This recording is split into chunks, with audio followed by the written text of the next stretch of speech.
Hey, everybody. So we're going to look at another hypothesis test where we're comparing two things, two means in this case. But now we're going to look at the case where the samples are paired. This just means that there's some dependency between the samples. And I think the most typical is that the samples are the same group of people or individual things, right? So maybe um, you're testing like a medicine or something like that, right? So you have or a health supplement. You have a group of people, a random sample of people. You test some attribute about them, then give them the treatment, and then test that attribute again to see if there's a change. So you still have two different means. The sample in the beginning and the sample at the end, but the samples are paired, right? Um, so um, when we're testing this kind of mean, the process is slightly different than the ones we've seen in the past. So I'll go through it, but we'll be looking at the case where we also have an unknown population standard deviation. Our sample should be a simple random sample or samples.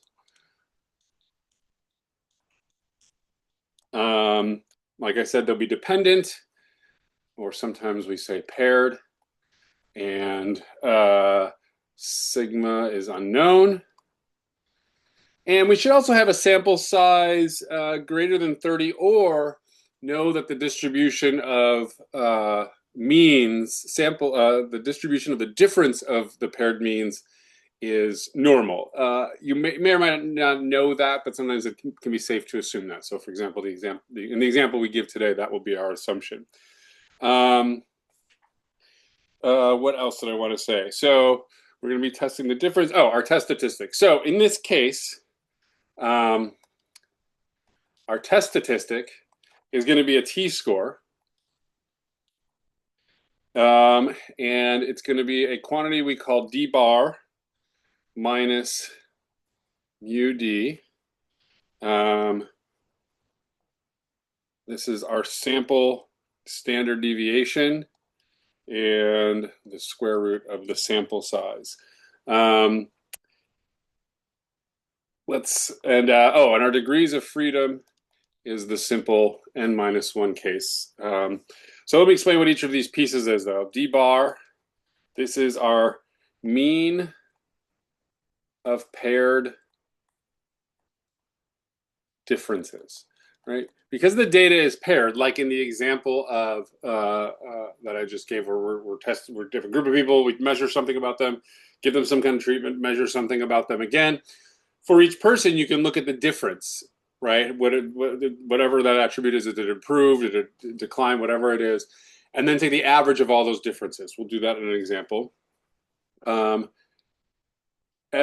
is the standard deviation of the paired differences. Again, we look at those differences, that those differences become their own set of data, and mu d is the mean of the differences of the paired differences under the assumption of H naught, of the null hypothesis. Okay. So that's the basic setup. I think these pieces will make a lot more sense when we do an example. So let's just jump into our example. So here's our situation. We've got researchers who believe a certain tea helps people to get a restful night of sleep, and they claim that in a 4-week period, people will gain more than 2 additional nights of restful sleep by drinking this tea. So they're going to test this claim to a 0.05 level of significance. So to do this, to test this claim, they get 8 volunteers, 8 volunteers. Record the number of restful nights sleep they get in 28 days without drinking the tea. Then they repeat this while drinking the tea. And then, so what I have below this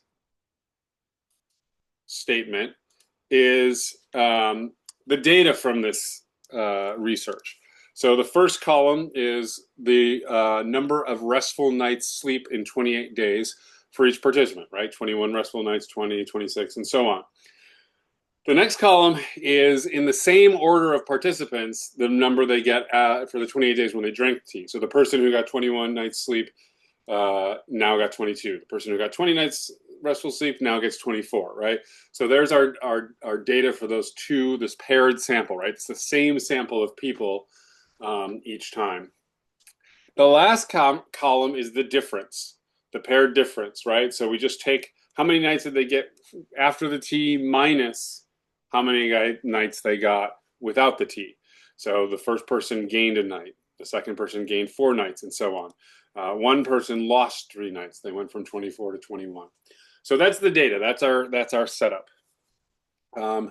Let's look at let's set up our null and alternative hypotheses.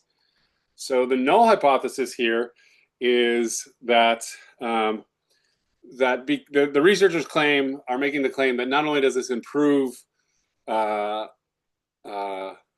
number of restful nights sleep, that it improves it by more than 2 nights in a 28-day period. So the null hypothesis would be that this is not the case, that it doesn't improve. Oops, not D. It should be a 2, right?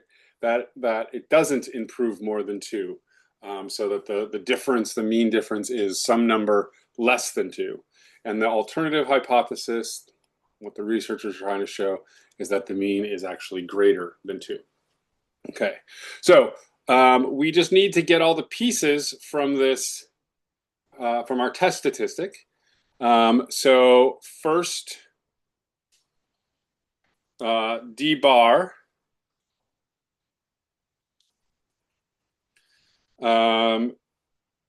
Just summing these numbers, we end up with 23 and dividing by 8 to get the mean difference. So I just added up that column of differences and then divide by the number that there are. And so this comes out to 2.875. The standard deviation of that column, right, computed in the usual way, with a calculator in this case, and it came out to 3.27. And so with this information, I can compute this t-score. We have d bar 2.875 minus mu d under the null hypothesis. So we'll use 2 here, right? That was our that other subtraction, or what we're subtracting in the numerator there. And we're dividing by SD, 3.27, divided by the square root of n, which in this case is 8.